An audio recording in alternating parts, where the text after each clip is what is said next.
रवि और Amit best friends थे। दोनों को ही भूतों की कहानियां सुनने का बहुत शौक था।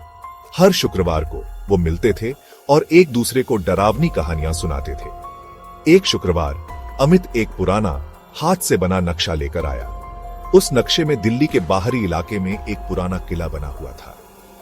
कहते हैं यह किला हॉन्टेड है, अमित बोला। उसकी आंखें उत्साह से बड़ी हो गई। रवि की रीढ़ की हड्डी में सिहरन दौड़ गई। एक चुनौती हवा में तैर रही थी। अगले ही शनिवार वो दोनों अमित की मोटरसाइकिल पर निकल पड़े। सूरज ढल रहा था और लंबी लंबी परछाइयां बन रही थी। जब वो किले पर पहुंचे तो अंधेरा छा चुका था। एक अजीब सी खामोशी ने उनका स्वागत किया। ऐसा लग रहा था जैसे हवा भी अपनी सांसें रोक रही हो। रवि को बेचैनी हो रही थी, लेकिन अनजान का रोमांच उसे अपनी ओर खींच रहा था। उन्होंने बाइक पार्क की और विशाल लोहे के दरवाजों के पास पहुंचे। दरवाजे कराहते हुए खुले, मानो उन्हें चेतावनी दे रहे हो। रवि का दिल तेजी से धड़कने लगा। उसे लगातार ये एहसास हो रहा था कि वो किसी अनिष्ट की ओर बाच रहे हैं। अंदर की हवा भारी और ठंडी थी। उसमें सीलन भरी मिट्टी और सड़न की गंध थी।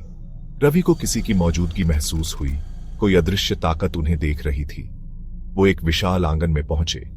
पत्थर के फर्श की दरारों से घास फूस उगी हुई थी। दीवारें बहुत ऊंची थीं और अंधेरे में गायब हो रही थीं। चलो उधर चलते हैं, अमित ने फुसफुसाते हुए कहा। वे मेहराब से होते हुए एक लंबे गलियारे में दाखिल हुए। दीवारों पर बीते जमाने के सख्त चेहरे वाले लोगों के धूल भरे चित्र लगे थे।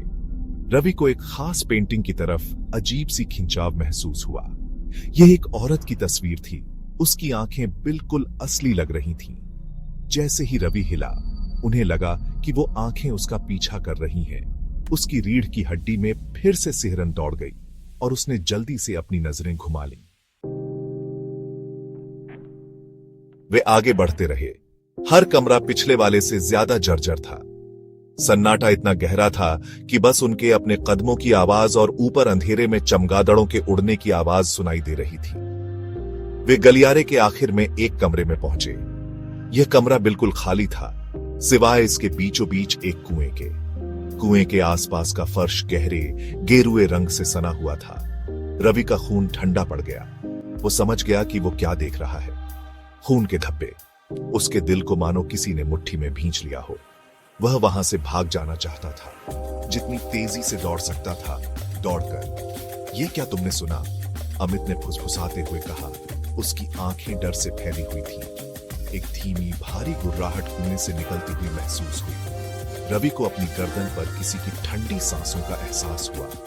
वो तेजी से घूमा, पर वहां कुछ भी नहीं था। दहशत ने उनके पैरों में जान डाल दी। वे गलियारे में दौड़े, घूरती हुई तस्वीरों के पार, और वापस आंगन में आ गए। लोहे के दरवाजे अभी भी खुले थे, मानो उनका इंतजार कर रहे हो। जब तक वे मोटरसाइकिल तक नहीं पहुंच गए, तब तक वो रुके नहीं। अमित ने इंजन स्टार्ट किया और वे रात के अंधेरे में गायब हो गए। अंधेरे में डूबा हुआ किला उन्हें जाते हुए देखता रहा। आज भी, हफ्ते बीत जाने के बाद भी, रवि उस दहशत को भुला नहीं पाया था। किले की खामोशी, पेंटिंग में औरत की घूरती आंखें, खून के धब्बे, कुएं से आती गुर्राहट। इस घटना ने उसके मन पर एक अमिट छाप छोड़ दी थी। वो अच्छी तरह जान गया था कि कुछ चीजों को अछूता ही रहने देना बेहतर होता है। किला अपने राज्य अपने अंदर ही दबाए हुए था और रवि उन राज्यों को कभी नहीं जानना चाहता था।